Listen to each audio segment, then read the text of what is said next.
Buenas. My name is Diego, and this is the You Live Where show. I've been an expat for 10 years now, and it's been the best 10 years of my life. I get a lot of questions. I get a lot of people that ask me, Diego, how do you do what you do? How are you inspired? How did it all work out? And really, the only way that I know to provide value or to even answer those questions is by having an authentic conversation with other expats, people who own homes overseas, or people who've been on the road for a really long time. So, on this week's episode, I'm having a conversation with a guy named Sammy who actually inherited his property. So, let's get some perspectives on how that worked out for him, and I hope you enjoy the show. Hey, Sam, pleasure to have you on my show, man. Thank you so much for talking to us today. Hey, yeah, really You happy to be here. yeah, man, you definitely have a unique perspective on this whole owning ownership overseas thing. No, Having not unique. Well, maybe, yeah, maybe for you guys, well, let's but go through it, man. So let's start. yeah, Tell I me. guess Tell me, well, you've inherited some properties in Nicaragua, correct? correct. So then let's start with your history in Nicaragua. How's that go down? Tell me. Well, I was my um well, like I said, I was born in Chicago, but as Okay. soon as I was born, uh, my mom would, go back to to visit her grandparents ever since I've been a baby. So Okay, so your grandparents are from Nicaragua. They were born here? That's as far back as I know, as far back as Okay.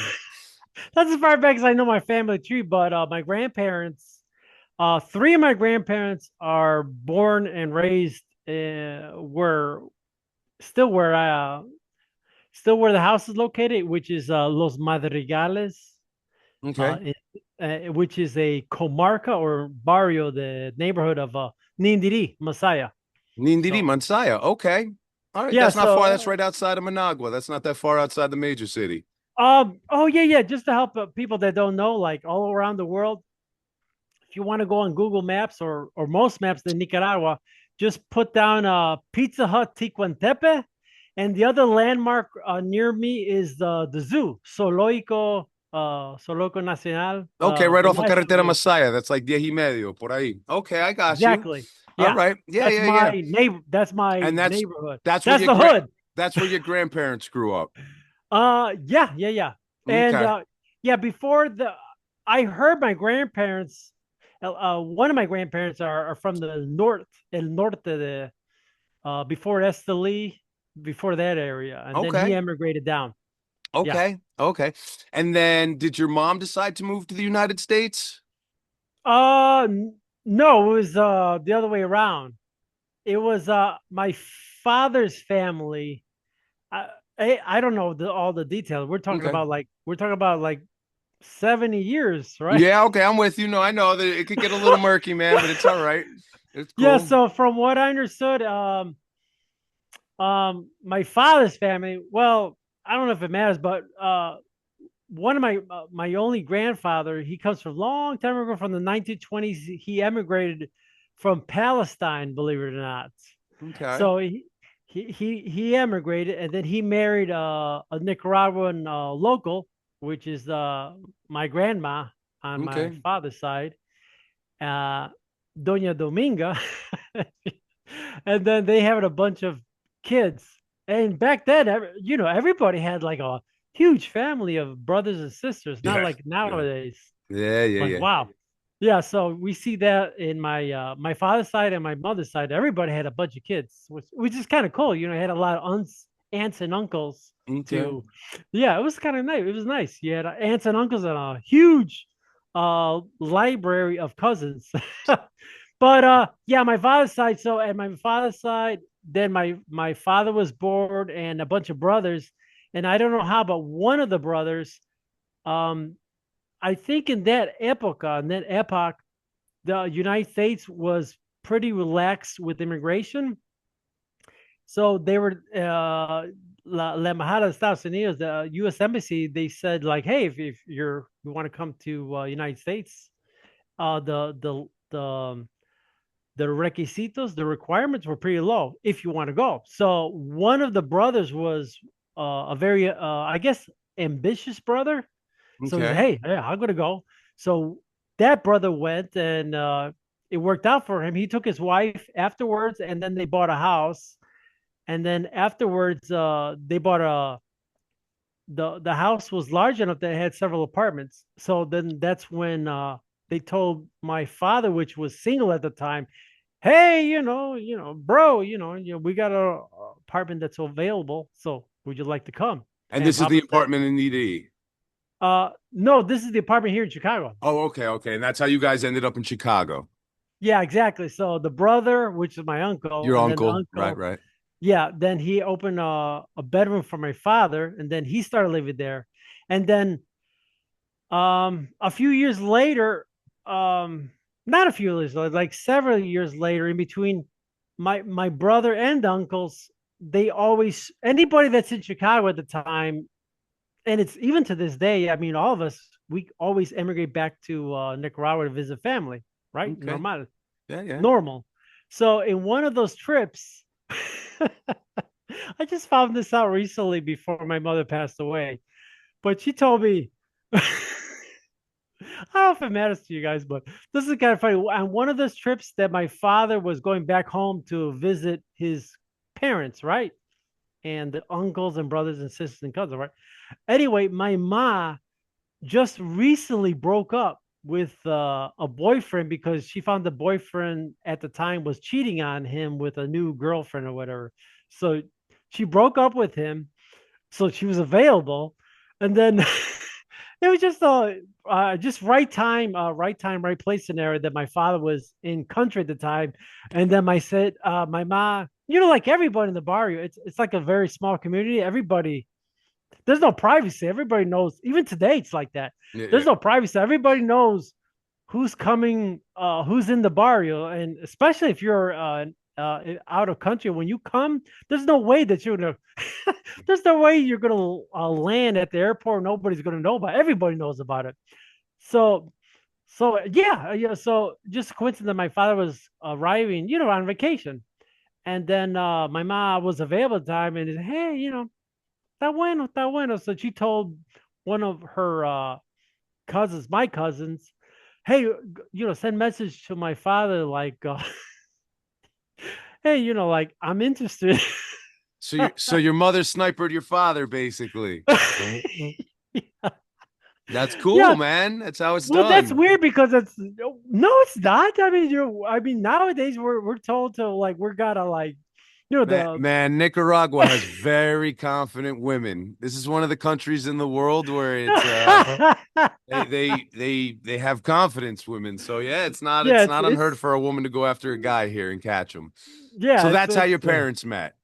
yeah. And your father at that time had already been in Chicago, is already established here. Oh, you know what? If it doesn't matter, maybe it does matter. Back then, it's very serious.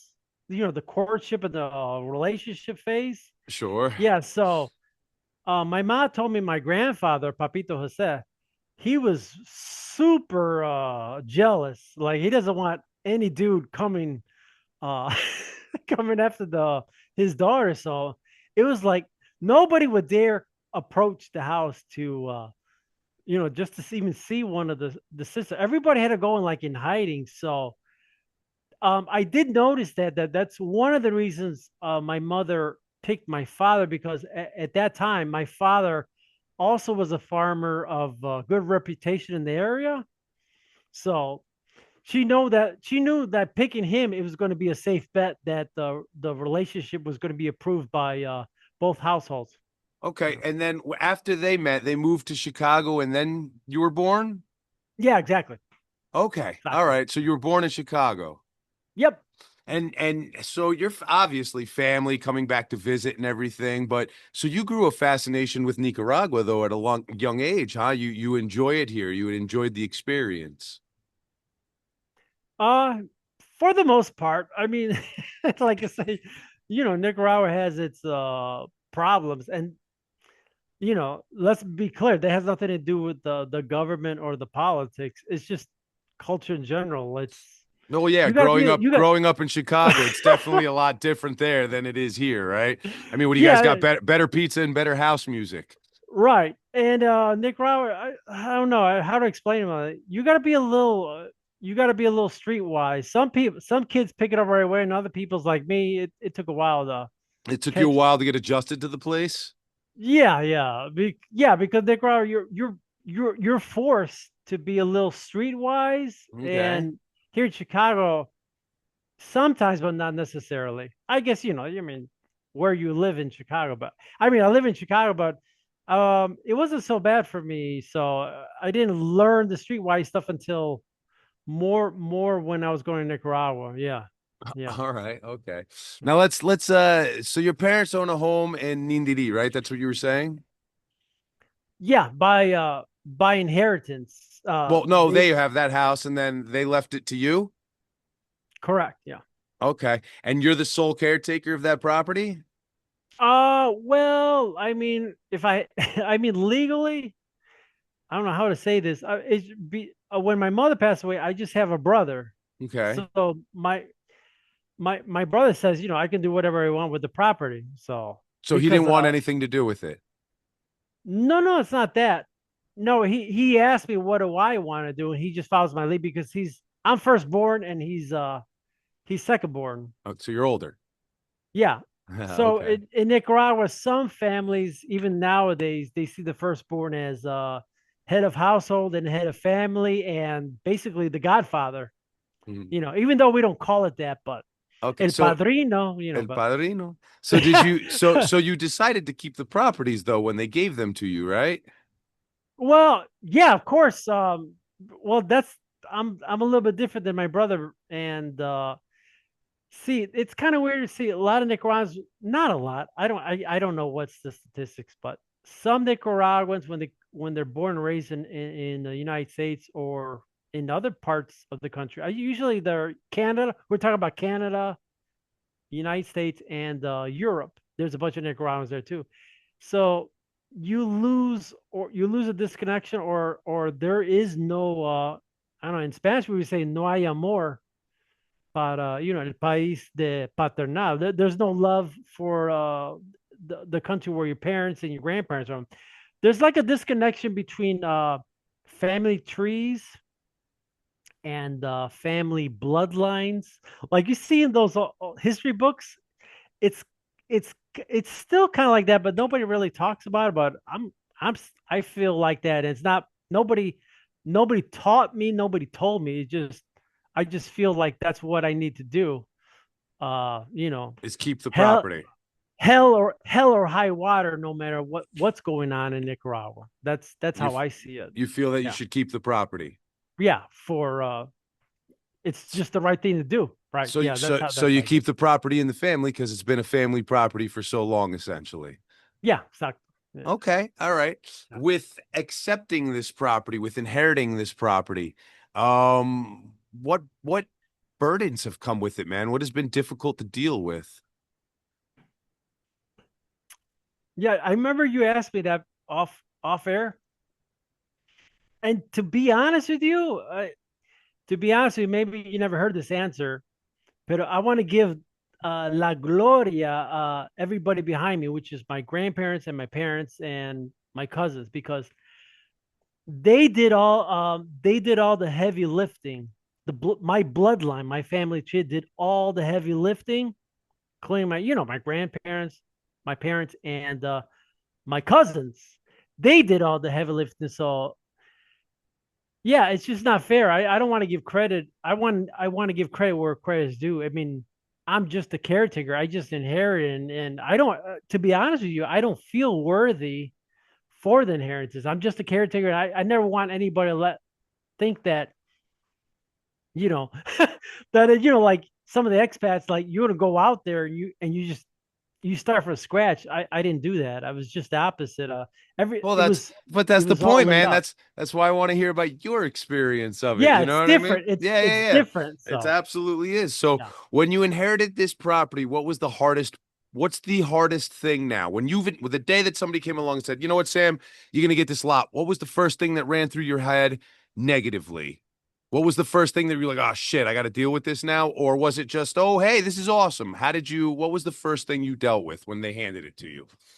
Well, Yeah, well, it was easier for me because I'm not going in there brand new because like I say, I'm going there since I'm a little kid. So Okay. everybody sees me with my parents. So it's just understood, I would be in line when my parents pass away. So Okay. in that way, it's everything is pretty much set for me and I just have to just follow through. I guess just the greatest fear I had is yeah, okay, I guess yeah. If you want to know about inheritance, because not everybody's going to see that, experience that as inheritance. I guess yeah. I mean, yeah, I was a little terrified, a little scared, like what's going to happen when my parents pass away? Yeah, and yeah, sure, legally I'm going to be in that position, but how is actually how once it happens, how is actually my brother and my cousins and everybody in Nicaragua that's working for my mom, how are they going to see me? Like, are they going to accept the transition, or or they're going to start to disrespect me? So that was my biggest worry, actually. There you Yeah, go. the Yeah. disrespect, if there was going to be a disrespect, that. Has there been any issue in the transfer of power from them to you? And in what That's I'm not s- in what I'm that word. saying is you have to take care of the employees, right? I'm sure people are maintaining this property for you. Yeah, yeah. Has that been easy for you to just fill in that role and just take over? And Yeah, I mean, thank God. I mean, it was pretty smooth, but like I say, I mean, I just got lucky, maybe, or maybe I'm just that right kind of person because you know, maybe just like to try to tell your viewers to be in that position. It doesn't work for everybody. Like I said, I'm not sure if my brother could do it, and I'm not sure if my cousins could do it, and I'm sure if your viewers could do it. So no, absolutely. I know if I don't let's know. hypothetic I'll just say if somebody hypothetically threw a property on me right now in Yeah, wherever, exactly. I don't know, pick a country in the middle of wherever, and they're like, "Hey, Diego, now that Exactly. this is on you now," it would be Right. kind of yeah, I would be. It's a Yeah. precarious situation to be stepping into. I'm sure. I'm sure there's very many things that you have to be on point with. So and for one of those things is the people that look after it, the caretakers and all that, the people who are going to provide security for the place or just the day-to-day stuff. I mean, did those things come with the property, or have you had to find more people to look after it for you? Or Oh, both. Um, like I say, because I inherited property, I we were blessed, I guess. Even my mom was blessed because you're not gonna believe this, but when my grandfather had the property, that area wasn't paved yet. It was all dirt roads.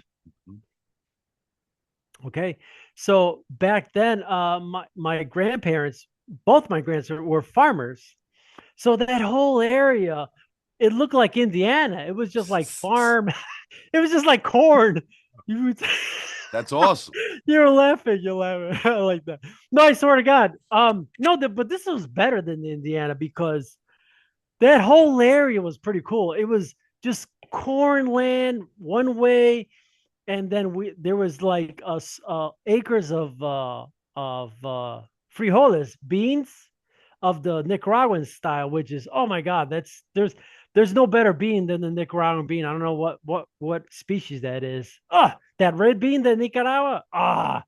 So uh, filas and filas, the corn, and then there's sections of rice, and there's sections of corn. That's three.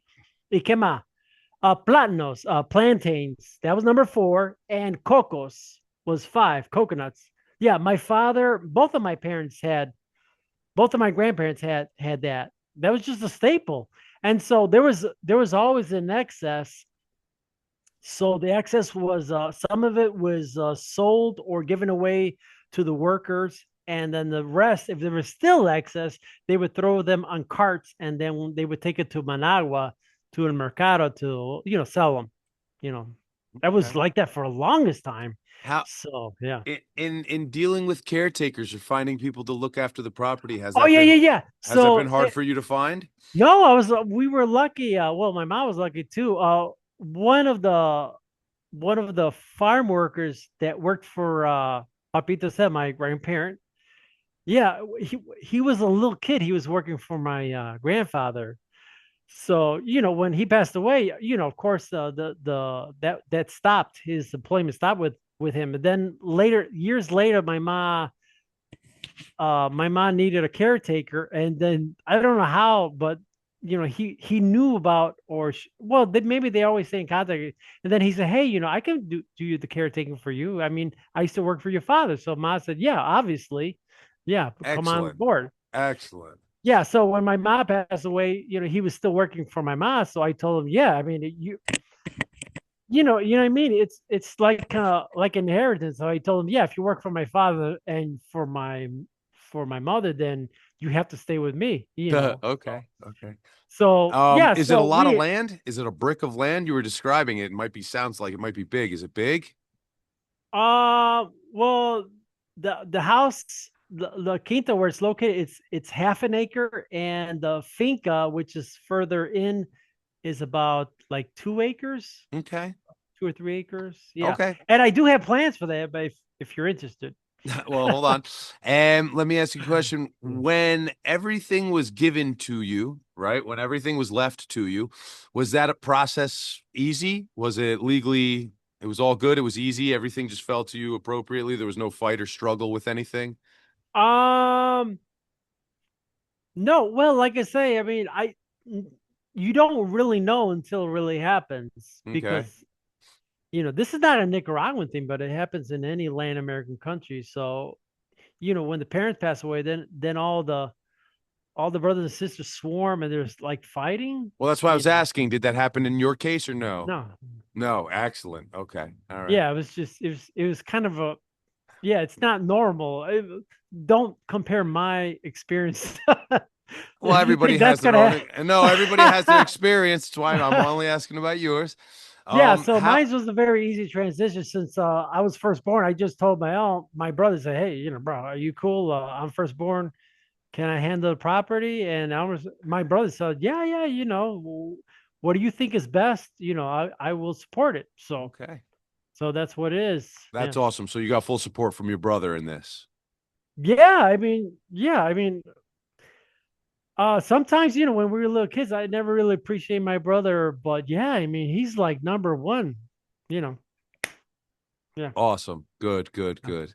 That's good news, man. Yeah. How often do you come to visit Nicaragua? I can't do every year, but I try to do every other year. Okay. Every other year. And when I stay, I try to do between 3 months to a full year.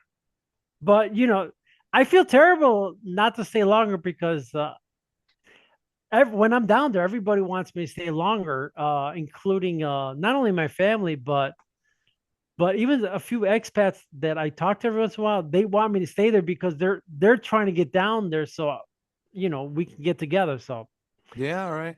yeah, so yeah, I try to stay down there as long as I can, but um, I got to take care of the house up here in Chicago, so. But do you love it down here? Do you enjoy the experience of owning a property in another country? Oh, definitely. But like I say, it might be a little different because it's by inheritance. So, But either way, I man, so what? You won the lottery. Do you like it either way? well, you want to be honest with that? Like I say, it doesn't matter. To me, it doesn't matter the economic situation. It doesn't matter the political situation. For me, it's homeland. So, I'm a diehard. I So you gotta love, go. so you enjoy the experience. You like coming down. It's a good thing having the property here. Oh yeah, yeah. The properties, yeah. The Awesome. property, I never had a problem. Yeah, I'm used to it now, to doing the maintenance and working with my family members and the people that help me, the caretaker and the housekeeper. Yeah. All right. All right. Excellent. So, uh, I know it was through inheritance, right? But let's just say somebody reaches out to you and says, "Hey, Sam, I'm thinking about buying a property in Nicaragua, right? I'm looking at living there for a few months out of the year. What kind of advice could you give to them?" Oh man, I got a lot on that. Yeah, I have a lot on that. Um, okay, my advice is going to be a little bit different. Okay, so whatever you're seeing on YouTube, whatever you're seeing on YouTube, don't get triggered. I'm going to tell you the All opposite. right, so come on, give it to me. Give me the authentic Sammy's advice. Come on. Okay, yeah. Okay. What is it? Okay. Well, repeat it one more time to make sure, like, what Let's just exactly you say I want. live down the block from you Oh, in Chicago, and let's I say come no, up no, to you, no. and I come up to you, and I say, "Hey, Sam, Devil's advocate. You no, mean not devil's advocate. I want you to just tell me some advice. Hey, Sam, I'm thinking of going to Nicaragua, and I'm going to open, I'm going to buy up 2 or 3 acres. What advice would you give me? okay? Honest to God, first I need to know what are you Nicaraguan like me, or you're a I'm gringo? just a fucking gringo thinking about moving to Nicaragua. Okay, I would tell you, yeah, I would support that, but in But baby steps. okay, You know, what do you mean I'm by that? in Give baby steps. give me baby steps. Okay, so that's what I would say. I swear to God, this is what I would say. Like, if you're my cousin Yeah, or like a really good friend, there we go. yeah, a really good friend. We were in the military, right? Yeah, and then we saluted the military and like, hey, bro, I would say I would support that 100%. But you gotta listen to me. We gotta do it in baby steps. So, first of all, I would say just do the tourist thing. So, Nicaragua, at least right now, like every anything I'm telling you could change. So you gotta like work with the system. So usually like a tourist, you're gonna be okay, but you gotta do it carefully. So I would say in baby steps, yeah, let's get you down there, go through the airport, go through immigration, get your 90-day, no, I'm sorry, 180-day visa stamp. That should be for everybody from what I understand. So if you get that, you get the airport, then you're golden. Then I would suggest you take advantage of the 100-day visa and either come live with me, come live with me for a while, or we're going to find you a hotel in my area, or we're going to find you, you know, I got to ask you like where you want to live because Nicaragua has different biomes, environments, biomes. So maybe you like a hot area, you like the north where there's a lot of vegetation, you like the beach area. Everybody's different. So, I need, you need to find out what you like, Okay. because it's kind of weird. As Nicaragua is pretty large. So you got all kinds of biomes and environments, see what you like. I mean, um, that what I would say, and then just do the 180-day thing, stay there, and if you're doing okay, then I would tell you if you want to stay longer, then we can go down to Peñas Blancas, the border, and do they call the border. You probably know about that. ¿Cómo se llama eso? The border The jump yeah, yeah, the border jump. I mean, or at the the border moment, crossing. Yeah. so Yeah. I would say, yeah, do the 180 if you like it, and well, of course, you got enough money to hold you over. Then we could take you to do the board jump, reset the visa, put another 180, and then you can stay in country another 180, which is where's that come out to? 6 months at that point. Year. Okay, yeah, that's a long time. That's a long time. And then but I would still advise you at that point, you would want to rent around, somewhere where you feel comfortable. I don't know what the leases are. Some people are asking 3 months, 6 months, and up to a year is what I'm hearing at the moment.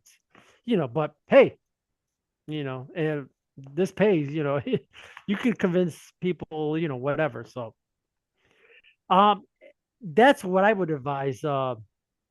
Yeah, do it in baby steps. Do the tourist 180, do the tourist 1 year thingy. And then after that, well, then after that, you have to decide because I would advise, see, Nicaraguan is very, you know what? I honestly, be honest with you, in the last 50 years, I don't think it really matters. I would recommend the only people that should go to Nicaragua and take it seriously are the people that are very just enamored by the country. And you're going to say like, I don't care what happens economically or politically. That's the people that's going to last. Those are the people, you got to have that kind of mindset because yeah, that's the kind of mindset. If you're dealing with that, like, I don't care, how bad it gets and some other stuff, that's the kind of mindset you got to have to to pull forward in Nicaragua.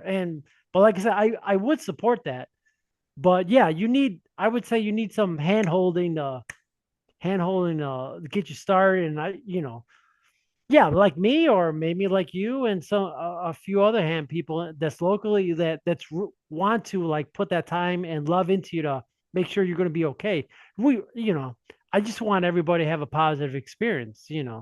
But like I say, Nicaragua, I would say that's kind of like expert level, almost expert level when it comes with expat stuff. Yeah, you like most of the expats, I think they're going to like Southeast Asia. I would say Nicaragua is pretty much a little bit harder, even though it doesn't look like it. It is so, but that's my take. Because I'm a local. I've seen. I can give you the outtake as a 50-year-old partial, like I'm a hybrid, I guess. Like I'm a Nicaraguense at the same time I'm an American, and I'm going back and forth all the time. So I see both ways. So like for you guys that are like expats or tourists, you're whether you like it or not, and it's not your fault. You're living in a little bit of a bubble, and you're not getting all the information that's available out there. And God, and to be honest, you might not be able to deal with the brutal truths because the few times I talked to some expats, they want to maintain a little bit of naive and innocence, and I try to tell them that it's not sunshine and rainbows. Like you have to be a little bit more precautious, and like I said, I can give you some advice, but you got to be willing to accept it. And you're not going to believe this, but I talked to a few expats and they're telling me, what are you talking about? I went to San Juan de Sur. I came out of the airport. It's all cool. And I say, I'm sorry, bro, but you're in a bubble that's not for everybody. They said, no, no, yeah, I don't know what you're talking about. You know, and like I said, and that's another thing. I mean, I could show them it doesn't matter. I can show them, well, I have a house here. I have a quinta here. I can show you the titles, the deeds, the escrituras. I could show you my driver license and ID de Nicaragua to show that I know what I'm talking about. And unfortunately, there's a couple of expats that they're just closed minded. They just won't believe. They just want to believe sunshine and rainbows, you know. But What not if everybody's like that, I hope. Okay. All right. So owning this property here in Nicaragua, do you feel that it may have an influence on some of your future decisions? Like, do you think you'd retire here? I mean, what are your plans with that property in the future? Like I say, because of its inheritance, I'd like to retain the property until I pass away, and then pass it on to my brother and then my son. I already mentioned it to my brother, and on the last trip, I actually already filled out my last will and testament just in case that my last will and testament already states that anything in Nicaragua and here in Chicago is for my brother. And I already mentioned it verbally to my brother that once my son is old enough and he's getting ready to pass away, to pass the baton to him, you know, or as he see, or as he see fit, because, like I say, we have no idea. Um, well, you probably don't know. You probably don't know, but see, my son is. I already broke up with his mother, so there's in Nicaragua or anybody. Well, that's another thing we have to talk about. But But see, in Nicaragua or any country, see if when you get involved with the locals, everything's fine when you're okay with the local, your girlfriend or your wife. But when there's a breakup, then you have to worry about them to take advantage of you, your property, and using your kids to Do you you think it know. would be a general statement that that's just like that anywhere in the world? If I own something in America and I Yes. break up with an American woman, she's more likely to take my assets in America if I'm not there to defend them appropriately. Yes, exactly. But for whatever reason, I don't understand an expat.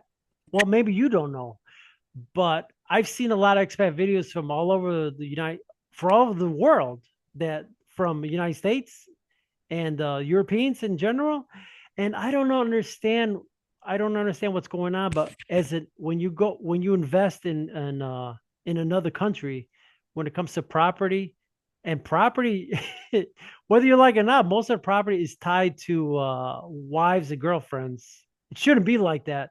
We could talk about that, but when for whatever reason they have one thinking in the West, and they think like their relationships in the third world is going to be better or safer, and it's the same thing, it's actually a little bit worse.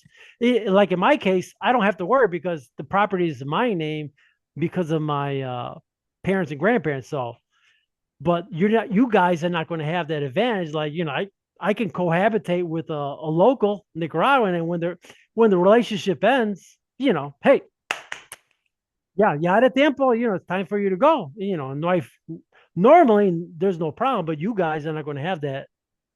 So hey, I'm just, these are the things no YouTube is not going to talk about that. Well, that So would only be if you put the property in her name, correct? um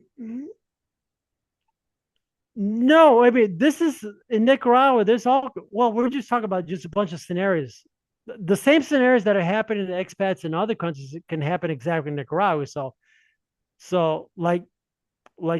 like a naive uh, expat will go to Nicaragua and they will marry una chavala de Nicaragua, 20, everything's nice, right?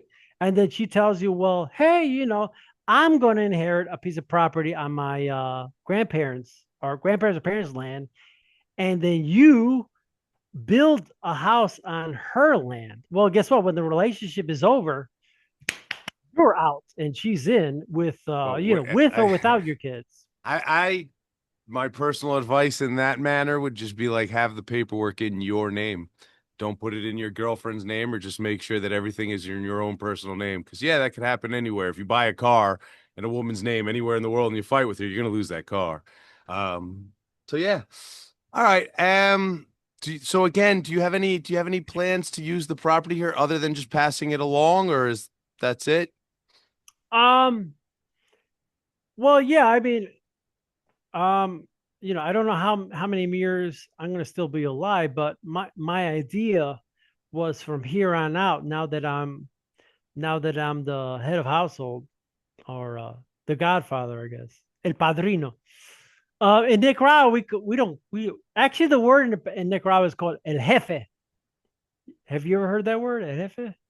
So that's what will be. I'm the jefe in when I arrive.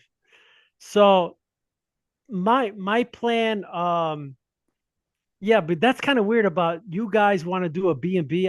I'm not really familiar with that, and I don't know about that. But what I was thinking of doing, which I haven't heard too many people doing, is hosting. So when next trip I go, I'm going to tell my friends and family, like, hey, if you're wherever, like United States or in Europe, when I go down to Nicaragua, why don't you come down and you can have one of the bedrooms uh, to rent when I'm there, and I'm going to be your host.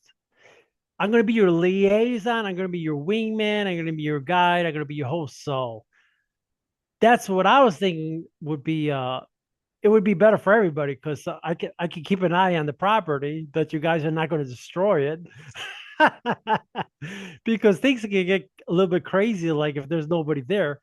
And at the same time, usually the people that are llegando from other countries, they need not just a place to stay, but they need a guide, a liaison, and a host and an advisor, make sure you're not going to get in trouble, with whatever situation, especially like we can go to the enclaves, we can go to San Juan del Sur and Ometepe or so, but we need to go to Managua because YouTube doesn't cover it, but you need to go to Managua if you like casinos and you want to hit the gentlemen's clubs.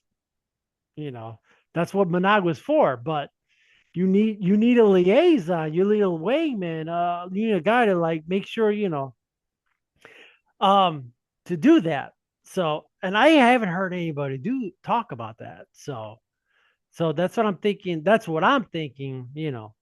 Just like a little side hustle, little gig.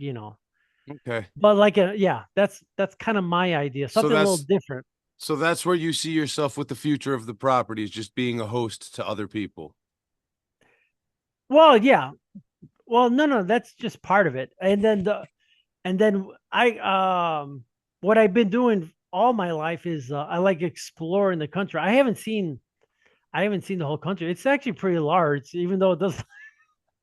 You look you look at it on a map, on a Google map, and it looks, up and down. I think it's like 300 kilometers up and down, and across is like 400 kilometers. It looks like it's huge. It's huge in real life. You try to travel it, so every time I go back, I try to do a little traveling, but usually mostly on my own because unfortunately everybody's got their thing.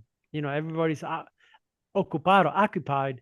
So yeah, I try to do the traveling mostly, unfortunately, on my own. But yeah, every once in a while I get lucky and I have a primo or a companion. All right. Yeah. So, Sam, man, it's been an absolute pleasure having you on my show. Thank you so much for giving me your perspective. Again, it's a unique one. We haven't had too many inheritance guys on the show yet, so thank you so much for talking to us, man. Sure, you're welcome. Yeah, thank you so much. Is there a plug? Is there any way you want people to get out to reach to you, or? Yes. Yeah, because I do want to help the people that are really interested in going. Yeah, I will support you. I will advise you. And like I said, I will host you, support, advise, and host you if whatever you need. So I don't know why.